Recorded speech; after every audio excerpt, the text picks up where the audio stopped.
You touched on it yesterday, but just kind of your general thoughts on Olimpia. Obviously they're a team that's struggling right now in league, but they're always historically been a very, very good team. They've got some players, Rojas, Kyoto, a couple of strikers that are very dangerous, got a couple of young players that are coming along, got an experienced goalkeeper, national team keeper for a lot of years. One of the Palacios, there's a few Palacios in Honduras, but they've got one of them as a central defender, Johnny Palacios. So they've got a good balanced squad with some good speed. Because of their history, is this a team that you can't take lightly, despite their recent struggle? No, there's no team we can take lightly, but we have to, do what we know we need to do as we continue to build our team up, through this stretch that we've been in, and make sure that we're ready for this game tomorrow, and also that we're ready for the game Saturday.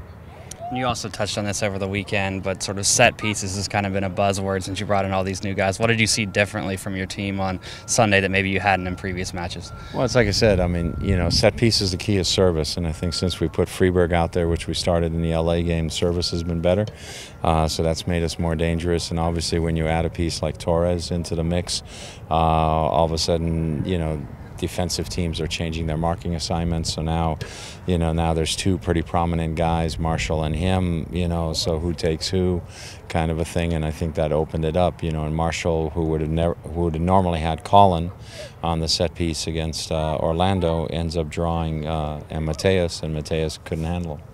And how does Ivanchet sort of fit into that now? I know that he's sort of renowned for service too. Is he going to be another sort of option? I guess he's definitely a guy who can serve the ball very consistently. When he's on the field, he's a guy that's going to be a big role for him. Within our team is to be a guy who supplies corners and who supplies free kicks for our team.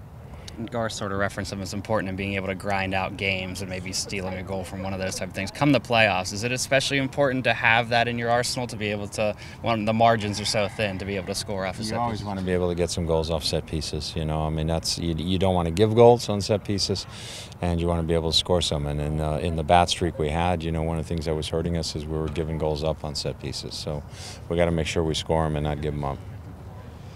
Does Andreas look more likely for the weekend than for tomorrow? Probably more likely for the weekend than tomorrow, yeah. It was about a year ago, I think, that the Sounders made the decision to attach this game to the season ticket plan, which I guess could double or whatever your crowd tomorrow for what it might have been. Is that going to pay off for you guys now? Yeah, I think it's a good thing. I think having our crowd there behind us and supporting us is always very, very important. I know it boosts our guys up, and I know for Olimpia, it helps get an atmosphere that is positive for us and creates more issues for them, makes them feel like they're playing away. Not only did they have to travel, but they can feel that they're away because the crowd's there. What sort of qualities do you see from the Honduran teams that you might not see in MLS? Teams from Honduras, the Honduran players are athletically pretty good. That's what they have. I think that puts them ahead of maybe some teams like from El Salvador or from Guatemala, just because of their physical characteristics and capabilities. And technically those teams are all pretty solid.